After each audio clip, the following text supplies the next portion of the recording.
Hello friends, today we are going to start with fifth unit, that is coding and testing. So let's start with your first point, that is coding and code review. Now, what we mean by coding? The goal of the coding or programming activity is to implement the design in the best possible manner. The coding activity affects both testing and maintenance profoundly. As we saw earlier, the time spent in coding is a small percentage of the total software cost, while testing and maintenance required a major percentage. Thus, it should be clear that the goal during coding should not be to reduce the implementation cost, but the goal should be to reduce the cost of a later phase, even if it means the cost of this phase has to increase. In other words, the goal during this phase is not to simplify the job of the programmer, rather the goal should be to simplify the job of a tester and maintainer. Programming languages makes the programmer's job simpler. In this section, we will discuss some concepts and practices that can help programmer to write a higher quality code. As a key task of a programmer is to avoid errors in the programs, first we'll discuss some coding errors. Here are few common coding errors. Memory leaks. The memory leaks occurs when a piece of a memory which was previously allocated by the programmer, then it is not deallocated properly by the programmer. The memory is no longer in use by the program, so that the place is reserved for no reason. That's why this is called as a memory leak. A memory leak is a situation where the memory is allocated to the program which is not freed subsequently. This error is a common source of a software failures which occurs frequently in the languages which do not have automatic garbage collection like C, C++. They have a little impact in short programs, but they can make a major effect on long-running systems. Null differencing. A null pointers points to the memory that doesn't exist. This may be the address or any other implementation defined value. Differencing it means trying to access whatever is pointing to by the pointer. The asterisk operator is the differencing operator. This is a commonly occurring error which can bring a software system down. It is also difficult to detect as it is the null differencing may occur only in some paths and only under certain situations. Often improper initialization in the different paths leads to the null reference. Lack of unique addresses. Aliases creates many problems, and among them is a violation of unique addresses. When we expect different addresses, for example, if we want to copy some string into a target address, and if we are providing the same address as a source and as well as a target, so it won't copy the proper string to the defined or target address. This is we called as a lack of unique addresses. Synchronization errors. In a parallel program where there are multiple threads possibly accessing some common resources, then synchronization errors are possible. These errors are very difficult to find as they don't manifest easily. But when they manifest, they can cause a serious damage to the system. There are different categories of synchronization errors like deadlocks, race condition, inconsistent synchronization. Deadlock is a situation where a set of processes are blocked because each process is holding a resource and waiting for another resource acquired by some other process. For example, let's consider a process P1 which is holding a resource R1 currently, and it is required a resource R2 which is holded by the process P2. At the same time, process P2 also want a resource R1 which is holded by process P1. In this case, it is a deadlock. It is a cycle which cannot be resolved. Race conditions occurs when two threads try to access the same resource, and the result of the execution depends on the order of the execution of the threads. Inconsistent synchronization is also a common error, representing the situation where is a mix of locked and unlocked access to some shared variables, particularly if the access involves updates. Some common examples are array index out of bounds, arithmetic exceptions, off by one, like that. Now let's see the principles and guidelines for coding. Now the first guideline is structured programming. The concept and motivation behind structured programming are often not well understood. Structured programming is often regarded as go-to-list programming. Although extensive use of a go-tos is certainly not desirable, structured programs can be written with the use of a go-tos. A program has a static structure as well as dynamic structure. The static structure is the structure of the text of the program, which is usually just a linear organization of statements of the program. The dynamic structure of the program is the sequence of statements executed in the execution of a program. The goal of a structured programming is to ensure that the static structure and the dynamic structure are same. That is, the objective of structured programming is to write a program so that the sequence of statements executed during the execution of a program is the same as the sequence of statements in the text of that program. Clearly, no meaningful program can be written as a sequence of simple statements without any branching or repetition like loops. So, how is the objective of linearizing and the control flow should be achieved? By making use of a structured constructors. In structured programming, a statement is not a simple assignment statement, it is a structured statement. The key property of a structured statement is that it has a single entry and single exit. That is, during execution, the execution of a statement starts from a one defined point and the execution terminates at the one defined point. So, we can write a program which can start from a single entry point and which can terminate to the single exit point. So we can call it as a structured programming. With a single entry and single exit statements, we can view a program as a sequence of statements. And if all statements are structured statements, then during execution, the sequence of execution of this statement will be the same as the sequence of a text of a program. Now let's see the next principle or guideline. Information hiding. A software solution to a problem always contains a data structure. Data structure that are meant to represent information in the problem domain. That is, when a software is deployed to solve a problem, the software uses some data structures to capture the information in the problem domain. In general, only certain operations are performed on some information. That is, a piece of information in the problem domain is used only in the limited number of ways in the problem domain. For example, let's consider a ledger in an accounts office. Has some very defined uses like debit, credit, check the current balance, etc. An operation where all debits are multiplied together and then divided by sum of the all credited is typically not performed. So information in the problem domain typically has a small number of defined operations performed on it. With the information is represented as a data structure, the same principle should be applied and only some defined operation should be performed on that data structure. This is essentially the principle of information hiding. The information captured in the data structure should be hidden from the rest of the system, and only the access functions on the data structure that represent the operations performed on the information should be visible.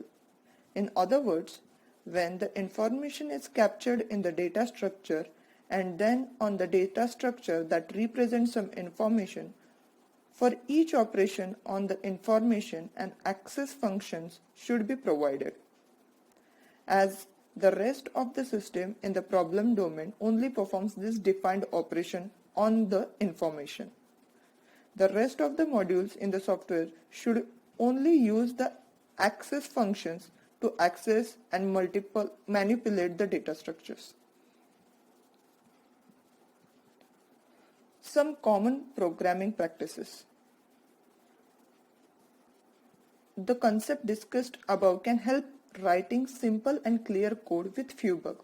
There are many programming practices that can also help towards the objective.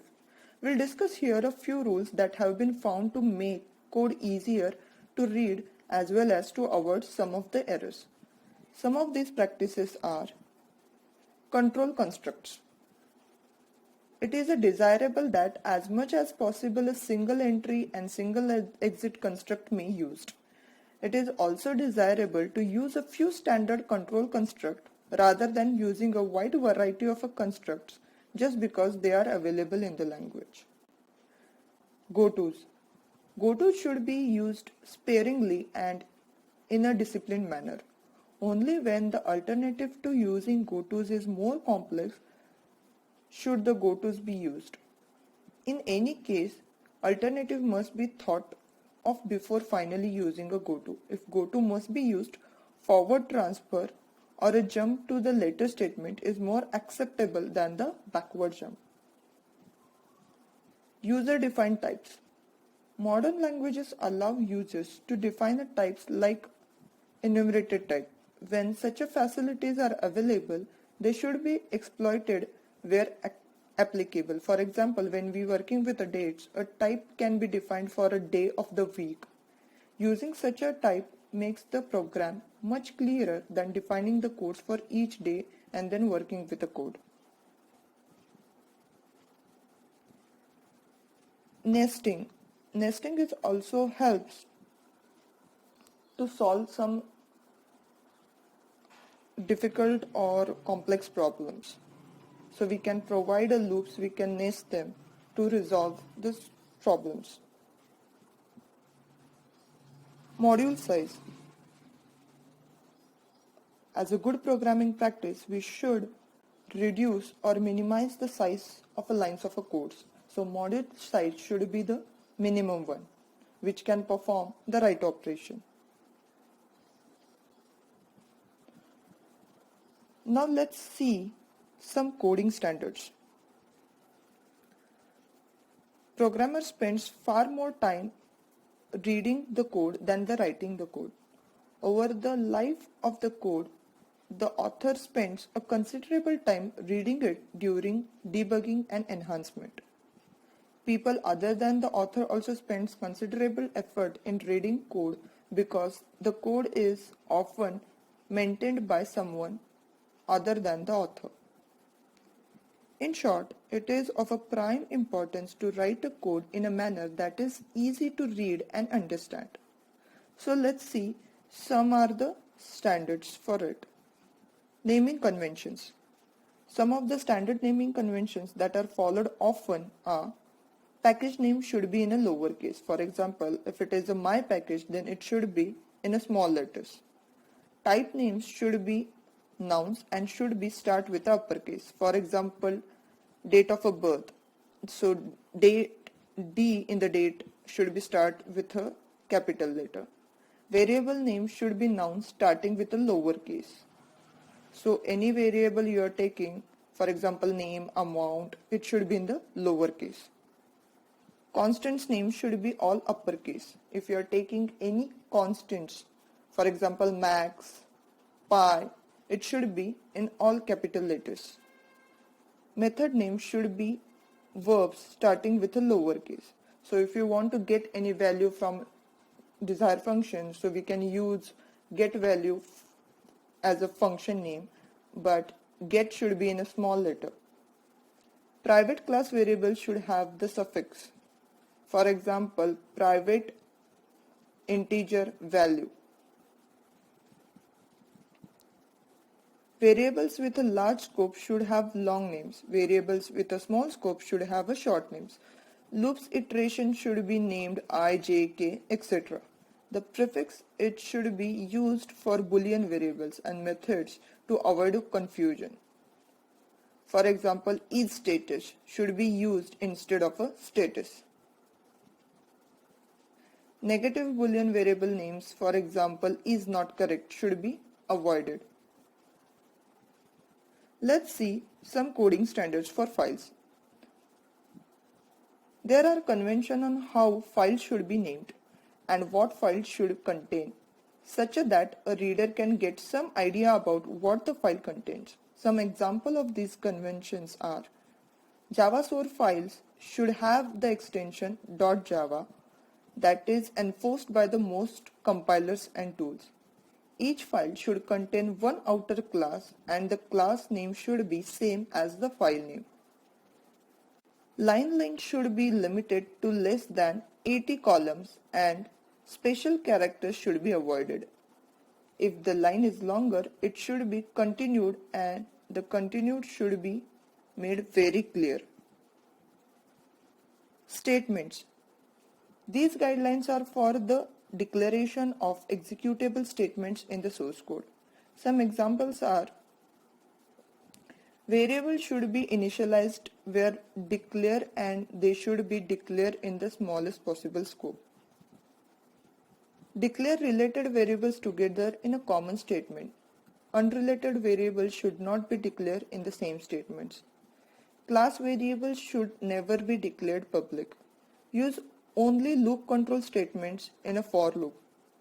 Loop variables should be initialized immediately before the loop. Avoid the use of break and continue in the loop.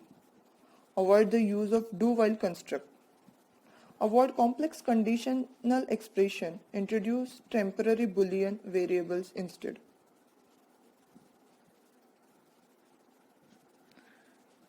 Let's see commenting and layout. Comments are textual statements that are meant for the programmer reader to aid the understanding of a code. The purpose of a comment is not to explain in the English the logic of the program. If the logic is so complex that requires comments to explain it, it is better to rewrite and simplify the code instead. In general, comments should explain what the code is doing or why the code is there, so that the code can become almost a standard for understanding the system. Comments should generally be provided for blocks of a code, and in many cases only comments for the modules need to be provided.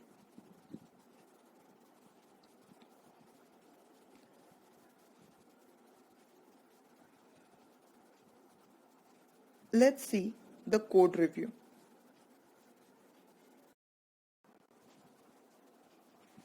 Now let's see the code review activity. Code review is a systematic examination of a computer source code. It is intended to find and fix mistakes overlooked in the initial development phase, improving both the overall quality of a software and developer skills. Reviews are done in various forms, such as a pair programming, informal walkthroughs, and formal inspections. Now let's see the types of a review. Informal, or it is called as a pair programming also. It is a type of a code review where you can ask your team member or your colleague to review the code.